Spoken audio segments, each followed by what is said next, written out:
looking at the internationalization of sustainability programs, and to help us navigate through some of the particularities and importantly the right context around that internationalization, I'm joined by two great partners.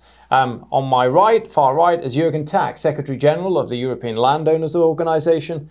And to my near side, Candace Vinke, from Verra, Senior Director of Nature-Based Innovation at Verra. You're both very, very welcome indeed. I want to begin, if I may, by just talking a little bit about your own particular organisation's interest in this. We'll come to the landowners in a moment, but Candace, you've been involved in these kind of programmes for many, many years. What's your particular interest in how we internationalise them? We're a mission-driven nonprofit organization that is focused on climate impact around the globe, and we are looking to scale up agricultural emission reductions and removals in particular. Great, love to get into some of the more detail on that. But Jurgen, I mean, you've been with the European Landowners Organization now 7 years. Just took over as Secretary General last week. I know you've been looking at this for some time. What is it that particularly attracts you about the opportunity that exists here? Well, we see for the very first time the possibility of having a payment for an ecosystem service which is regulated at the global market. And we really think that that's absolutely a necessity to come to a stable income, additional income for farmers. So I want to come back to that as well. Thank you for just opening up and sharing a little bit of context about where your particular organisations come from. As said, Candace, you've been involved with the registries a long time. From your perspective, where do you think the European market is going, and particularly when you compare that to what's happened in the US and indeed elsewhere? Yeah, I mean, I think our understanding right now is that the European market is moving more towards a regulatory-based approach.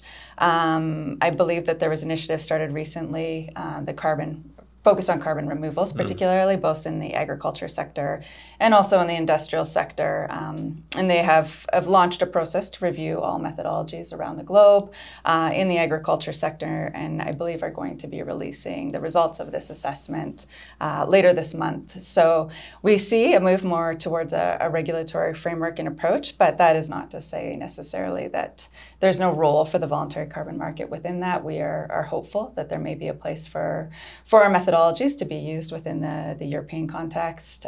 We feel that there's a lot of great work that's been done that can be built on, and hope to see that be part of the solution. I want to come back to that in a second, Candace, particularly about the extent to which you see that process in Europe perhaps setting a floor in terms of quality, and thereby giving the opportunity, certainly for registries like yours, to play a role. Your thoughts, before we come back to that with Candace, Jurgen, your thoughts as well on that. How are you seeing the market evolve? You say that we start from a perspective of getting growers paid for the ecosystem services that they're providing. How exciting is that for you, but also what concerns you? Well, we are very much excited, but indeed there are a number of concerns, and we have just heard that European Commission is really focusing on a very regulated approach. That's something we're a little bit afraid of. We have seen in the past that if you want to come to a stable market, that you have to leave it to the market. If you start with regulating this too strongly, I think some part of regulation, that's fine. But if you start regulating it that too strongly, you're really going to bring people into a certain direction, into a certain market value. And I don't think that's the best way to go forward. So to come back to you on that, Candace, I mean, some people have argued that what the Commission is potentially doing that could be good is to set a floor in terms of what is acceptable, or what does good look like as a minimum for a carbon removal, which then presumably would give the opportunity for others to go beyond that.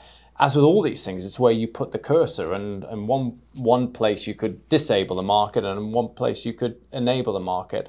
What would your perspective be on that?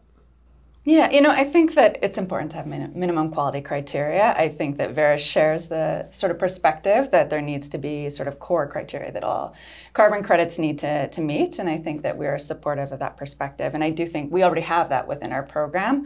I think right now, given the urgency of the climate crisis and the need to scale climate action so rapidly and so fast, that time is of the essence, and that a lot of work has already been done, and there's a huge opportunity to build off of what already exists and run with it.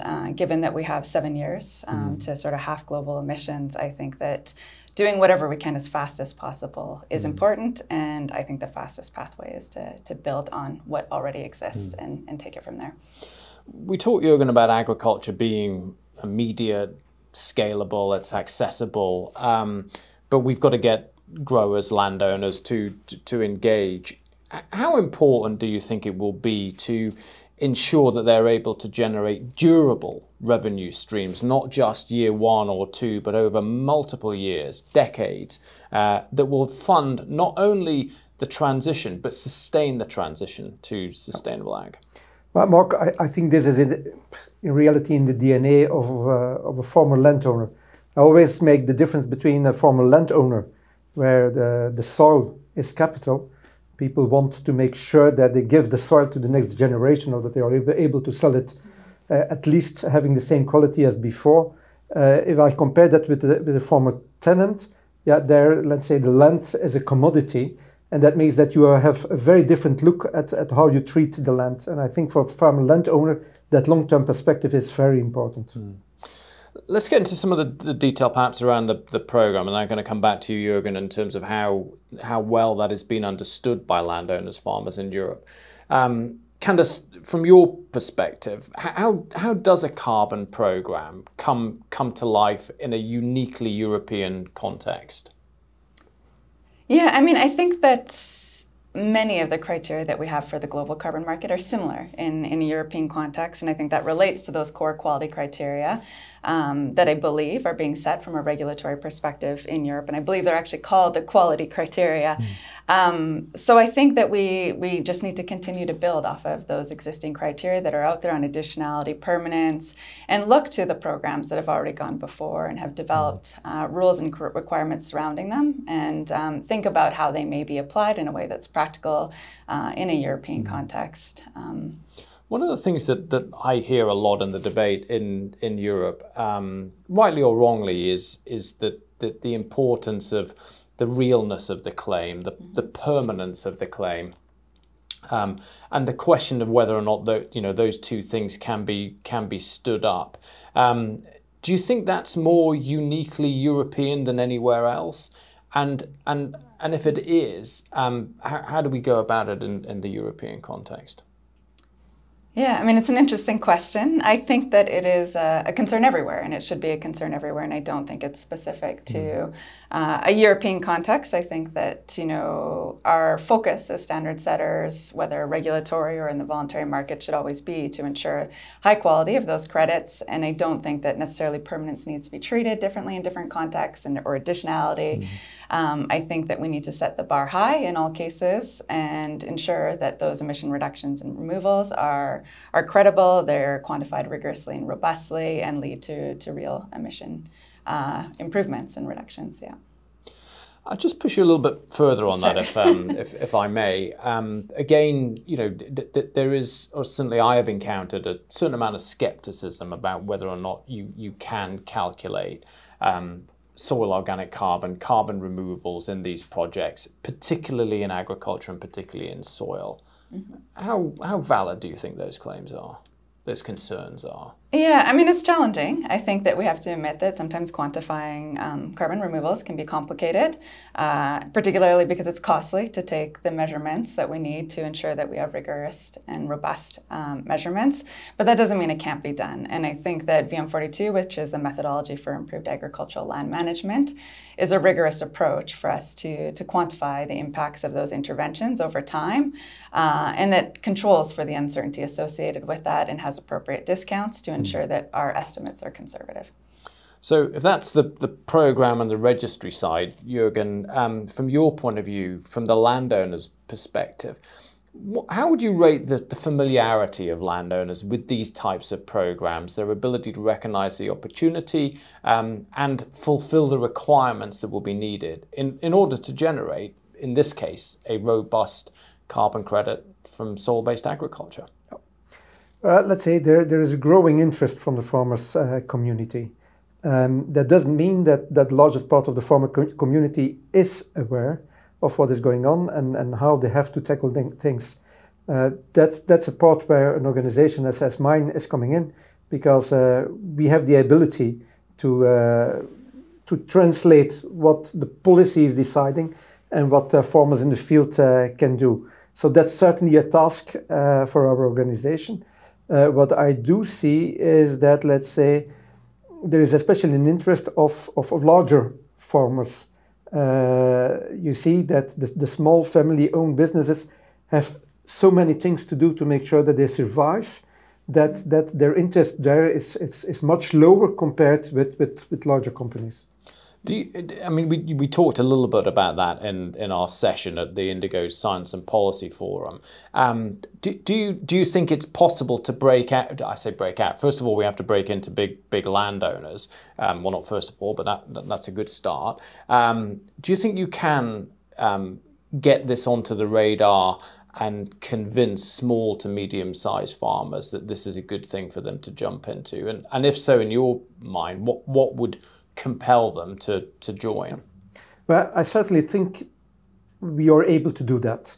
What do we need? Well, first of all, we have to convince the larger ones, and then we have to set up systems where the larger ones are assisting the medium and smaller farms, because they will have equipment, they will have monitoring tools and so on, which are not available on the other side. And if that can be shared among each other, then I think we are making a lot of progress.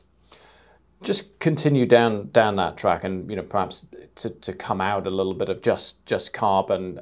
What is the landowner's perspective in Europe on soil conservation and the role that it can play in mitigating climate change overall? And how are you, not personally, but personally the organisation, how are you bringing the different stakeholders together to try and achieve those goals? Well, let's say we have a number of tools and instruments to bring people together. One of the most known is the Forum for the Future of Agriculture, which is an annual meeting in Brussels, and we have a number of regional meetings in between, where we are bringing together people as well from the nature conservation side as from the farming side. And it's an ideal way to convince people to discuss the issue. So I think that is really a very, very interesting way to move forward. Candace, I'll come back to you again, back onto the role that the registry plays and your perspective on this market. If we take 2030 as the aiming point, how confident are you that we can realise the opportunity through carbon programmes, delivering the changes that we need to make in agriculture? Yeah, I think it's going to be a combination of carbon programs. So when you refer to carbon programs, I'm assuming we're talking about Scope 3 as well as the carbon market. So I think that collectively, those two things work together. And I think that the first priority always needs to be abatement within your own value chain in alignment with the mitigation hierarchy, and that the corporates that have set these science-based targets in the agriculture sector, which is quite a large volume, I believe around 20% of the agriculture sector has set science-based targets, need to focus on working with their value chains and the farmers in their supply chains to reduce their emissions. But then there is, of course, those other landowners who are not sort of directly connected to those companies that who have made these commitments, and that's where the opportunity is within the carbon crediting market. And we want to enable both types of action to maximize climate action at Verra. And I think that in a European context, they need to be thinking as well about both of these avenues for getting revenue to farmers to implement practice changes as soon as possible, so that we can maximize this sort of carbon sink in the soil, as well as the emission reduction opportunities on those farms. Let's just touch on a point there as we kind of come to the end of our discussion, the urgency point. It certainly feels to me, having worked for many years in Europe, that the practices that we're talking about aren't particularly new. What is new is the level of interest in the downstream value chain, those beyond the value chain to source credits that they can use to offset for unavoidable emissions. The interest of the policymakers to drive change here, I think, is relatively new in the last 5 years. Are we going quick enough? I mean, that's the question. Are we going quick enough given where we've got to get to? Yeah, I mean, probably not. We're probably not moving as fast as we need to, and I think that that's the shame in all of this, right? Yeah. It takes a long time to make decisions, to come up with policy frameworks, and I think the pace that we are moving at is not consistent with what the atmosphere needs us to do, and that's why the voluntary market exists. Yeah. That's why it was created, to try to expedite some of these actions, to try to drive finance to these reduction activities and removal activities on farm. But there's only so much we can do, right? Yeah. And there's others that also need to help move forward this space and provide other incentives as well. Yeah. Jurgen, same question to you. Are we moving quick enough? No, we are not. And I'm a little bit afraid that with all of those nice objectives set, we will not reach them. And let's say that's part of environmental history, I would say, because all of the objectives we have set since 2000, we have systematically not met them. And I think the same will happen. The question is whether we have to move faster. And that's something else. And I always compare it with a group of toddlers which is going on a school trip to the zoo. And the parents have said to the teacher, and be careful, you have to be back at 5 o'clock sharp because we still have something to do this evening. And then at 4 o'clock they have to leave at the zoo, and they come to the conclusion that 25% of the toddlers is not present. And then the teacher says, yes, but okay, it's urgent, we have to move. And they're moving, leaving 25% of the children behind. In that case, the parents will not be happy even if the objective is reached. So I think it's very important that we are reaching the objectives, but that we do that with everybody on board. It's a very good way to bring our discussion to an end. Jurgen, Candace, thank you very much indeed for joining us today. A hugely enriching and enlightening discussion. Challenges ahead in Europe for sure, but none that can't be overcome. And I certainly think that your two organisations clearly have got a huge role to play in developing that market for us there. So thank you again for joining us. You're very much welcome.